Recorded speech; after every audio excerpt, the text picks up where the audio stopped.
Bonjour, je m'appelle Olivier, je suis éducateur sportif de football et aujourd'hui je vais vous apprendre à bien s'échauffer. Un moyen simple pour s'échauffer, c'est de commencer par le bas du corps et remonter en n'oubliant aucune chaîne musculaire. Après avoir échauffé toutes les chaînes musculaires, il ne faudra pas oublier les articulations. Je vais vous montrer quelques gestes simples à retenir. Là, on va commencer par l'échauffement des mollets sur un travail sur la pointe des pieds.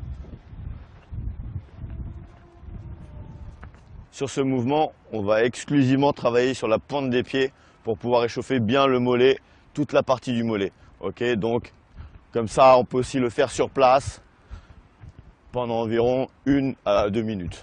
Donc là, nous venons d'échauffer le mollet, on va passer au quadriceps. Pour l'échauffement des quadriceps, on va faire des montées de genoux jusqu'à hauteur de bassin de façon plutôt dynamique, comme ceci et dans l'axe. Nous allons passer maintenant à l'ischio-jambier, qui est le muscle antagoniste du quadriceps, sur une série de talons-fesses.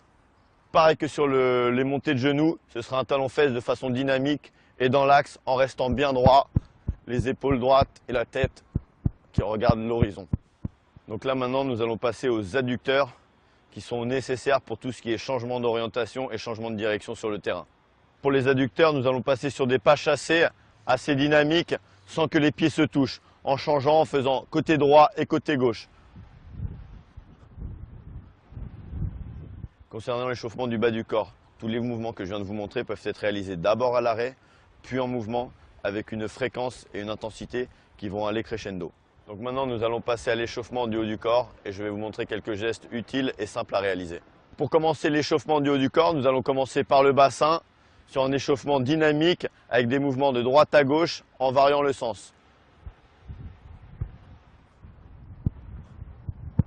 Sur ce mouvement, il est important de bien réaliser un pas de tango de droite à gauche dans les deux sens pour bien échauffer le bassin. Pareil que sur le bas du corps, maintenant nous remontons, nous allons échauffer le haut du corps, à savoir la ceinture scapulaire avec les épaules. Et ensuite, les cervicales. Et tout ceci peut être fait en sautillant, en avant et en arrière. La petite astuce sur l'échauffement va être de s'échauffer dans le sens du jeu pour prendre les repères du terrain avant un match.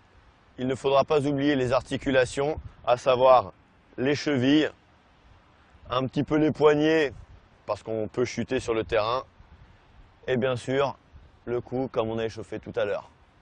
Il sera indispensable de s'échauffer avant chaque match, chaque entraînement afin d'éviter toute blessure et que le corps soit prêt aux efforts qu'il va endurer. Il sera indispensable à la fin de chaque échauffement de bien s'étirer, étirer toutes les chaînes musculaires que l'on a travaillées.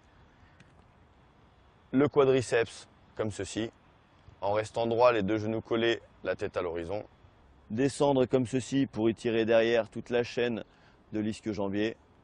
Et sur un mouvement comme ceci, en venant chercher derrière, en collant le talon pour le mollet.